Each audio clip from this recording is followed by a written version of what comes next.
मंच पर उपस्थित सभी मान्यवर, सभी आचार्यगण,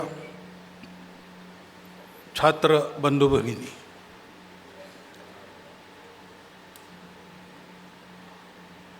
मैं पहले आपका धन्यवाद करता हूं कि फिर एक बार, यद्यपि मैं इसी कॉलेज में पढ़ा हूं, पशु चिकित्सा के क्षेत्र के बाहर आकर मुझे 50 साल हुए,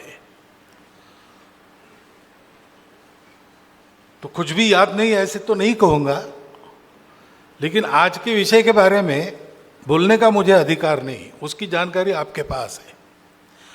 ऐसा होने के बाद भी एक पूर्व छात्र के नाते याद करके आपने मुझे इस कार्यक्रम में बुलाया, इसलिए मैं आपका धन्यवाद करता हूँ।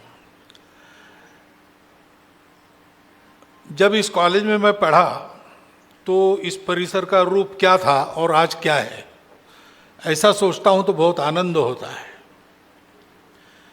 बहुत सारा विकास दिखता है, इमारतें बनी है, अंदर काम भी चल रहा है, और सोचता हूँ तो ध्यान में आता है कि ये केवल अपने कॉलेज की बात नहीं है। कुल मिलाकर वेटरनरी प्रोफेशन का जो विकास भारत में हुआ है, उसी का ये एक प्रकार से अभिव्यक्ति है। हम जब यहाँ पढ़ रहे थे तो पेट प्रैक्टिस था, कोई बिल्कुल नाम भी नहीं था, तो हमारी सोच भी छोटी थी। क्या करना है, ग्रेजुएट होके, बॉन्ड था सरकार का, नौकरी रेडी थी, देहात में जाके करना है। तो एक लिमिटेड स्कोप सामने आता था। समाज में भी प्रतिष्ठा की वही स्थिति थी। 4 लोगों में हम वेटरनरी डॉक्टर है, ऐसा कहना हिम्मत करनी पड़ती थी। करते थे उस समय भी हम लोग, परंतु करनी पड़ती थी। अब आज ऐसा नहीं है,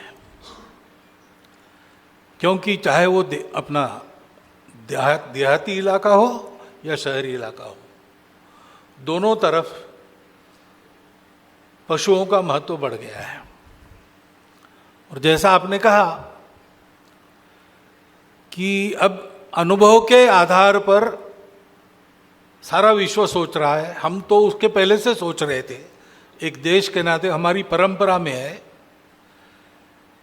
कि प्राणी सृष्टि, वनस्पति सृष्टि और मनुष्य, ये सभी एक ही पर्यावरण के अंग है, और एक के बिना दूसरे का चलता नहीं। और साथ रहे तो कुछ खतरा भी हो सकता है। जूनोटिक डिसीजेस, ऐसा शब्द आपने उपयोग किया, लेकिन साथ रहना तो अनिवार्य है, क्योंकि इसकी पर्यावरण के अंग है। तो ये समझकर इन सबको साथ लेके रहना कैसे, इसको मनुष्य को सोचना पड़ेगा। अभी एक निर्णय आया कुत्तों के बारे में, दिल्ली में बड़ा होहल्ला हुआ। अब 2 एक्सट्रीम का विचार चल रहा था, सभी कुत्तों को मार डालो अथवा कुत्तों को बिल्कुल हाथ मत लगाओ। तो मनुष्य को कुत्तों को साथ जीना है तो कैसे जीना है? तो इसलिए मैंने ऐसी कहीं मुझे पूछा तो मैंने बोल दिया कि भाई इसका एक बीच वाला रास्ता भी हो सकता है। कुत्तों की संख्या नियंत्रित करने के लिए स्पेइंग हो सकता है, उनसे खतरे से बचने के लिए कई बातें हो सकती है। अब ये मैंने क्यों बोला? क्योंकि मैं एक पशु वैद्य हूं। मुझे कहा गया बार बार, सरसंघ चालक आया है, सरसंघ चालक। मैं जब इधर की या उधर की चढ़ाई पर कदम रखता हूं या वाहन हमारा जाता है, तो मैं केवल इस कॉलेज का छात्र बन के रहता हूं। उसी हैसियत से मैं आपसे बात कर रहा हूं। तो ये जो सारा दृश्य यहाँ उपस्थित हुआ है, वो आगे के लिए भी हमको सोचने के लिए बाध्य करेगा। तो पहले हम मानते थे कि एक मर्यादित स्कोप है वेटरनरियंस का, अब ऐसा नहीं है। हम लोगों को बड़ा ही सोचना चाहिए। हम सोचेंगे और करने लगेंगे तो बाकी बातें अपने आप आएगी। पहले ये कॉलेज था, यूनिवर्सिटी हो गई। कोई अखिल भारतीय संस्था नहीं थी वेटरनरियंस की, यानी थी लेकिन बहुत मर्यादित थी, वो आज भारत व्यापी हो गई। कई बातें, बजट बढ़ गया, आदि आदि हो रही है। वैसे ही एक अलग वेटरनरी काउंसिल वो भी होगा, वो होना चाहिए, ये अनिवार्य है। इस मत का मैं हूं, क्योंकि जिसका बंदर वही नचाए। तो पशुओं के बारे में विचार करना है तो पशु चिकित्सक ही चाहिए, पशु शास्त्रज्ञ ही चाहिए। उसका सहयोग सब तरफ हो सकता है, लेकिन पशुओं का स्पेसिफिक विचार करना है तो उसमें जिनकी जानकारी है उनके हाथ में बागडोर चाहिए। जैसे क्रीड़ा क्षेत्र में कुछ करना है तो खिलाड़ी लोग सोचे, दे नो द रोप्स, और इसलिए ऐसा काउंसिल होना चाहिए। इसके बारे में मेरा मत पूर्ण अनुकूल है। केवल मैं पशु चिकित्सक हूँ इसलिए नहीं, मैं देख रहा हूँ कि जहाँ जो जानकार है उनके हाथ में है, वहाँ वो क्षेत्र आगे बढ़ता है। तो ये सारी बातें आएगी, आना अनिवार्य है, समय की वो मांग है। लेकिन ये आना सबको अनिवार्य लगे ऐसा कर्तृत्व हमको दिखाना है, और हम दिखा रहे हैं। मैं केवल याद करा रहा हूं, कोई कमी नहीं बता रहा हूं। केवल मेरी प्रार्थना इतनी है कि अब वेटरनरियंस ने अपनी भूमिका के बारे में एक बड़ा पिक्चर मन में रखना चाहिए। हम केवल जानवरों की ट्रीटमेंट करते नहीं, केवल जानवरों को जानते नहीं। मैं 50 साल से क्षेत्र से बाहर हूं, मेरा कंट्रीब्यूशन वैसे कुछ नहीं है। बस एक है, वो हो गया, मैंने किया नहीं है। बहुत लोग सोचने लगे कि जानवरों का डॉक्टर मनुष्यों में भी काम कर सकता है। तो अब समाज की भी सोच धीरे धीरे बदलेगी। हमको सोचना चाहिए कि हम केवल पशु वैद्य नहीं है, हम इस देश के आर्थिक प्रगति के एक बड़े आधार है। कृषि प्रधान देश की कृषि फायदे में तब तक थी जब तक अनेक प्रकार की फसल, पशुपालन, मछली पालन सहित किसान खेती करता था। और फिर से लाने की आवश्यकता पड़ेगी।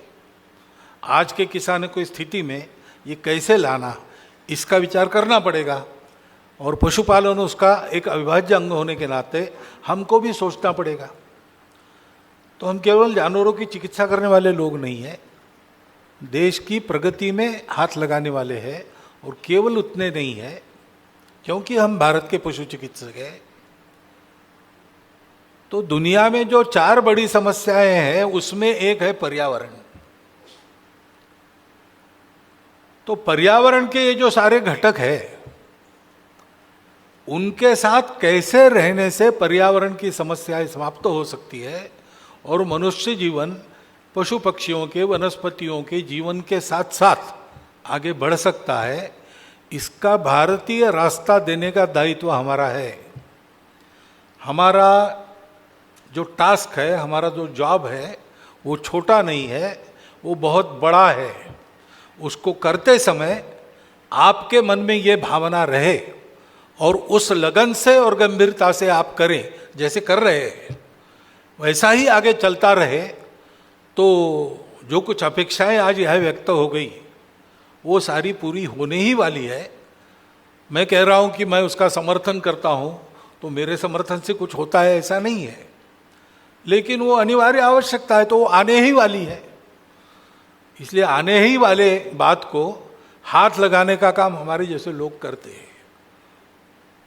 वो होता है तो समय की आवश्यकता के अनुसार, समय को पहचान कर हम अपने इस भूमिका का बड़ा विचार करें और इस दृष्टि से आज की ये जो परिषद है वो परिषद बड़ी महत्वपूर्ण है, क्योंकि जिस प्रकार से मैं आप लोगों के कर्तृत्व से यहाँ जो हो रहा है देख रहा हूँ, मुझे लगता है कि कल ये कहा जाएगा कि सारे पर्यावरण की समस्या से मानवता को निजात देने का प्रारंभ, जैसे गंगा का प्रारंभ गंगोत्री से हुआ छोटी सी धारा के रूप में, वैसे नागपुर की वेटरनरी यूनिवर्सिटी में हो गए एक कॉन्फ्रेंस के कारण ये चल पड़ी बात और आज सफल हो गई है।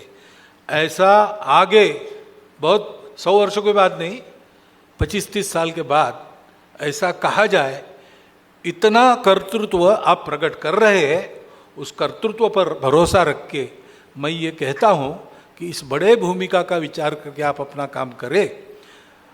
और ज़्यादा मैं कुछ नहीं कहूँगा, आपको फिर एक बार धन्यवाद देता हूँ और मेरे 4 शब्दों को विराम देता हूँ।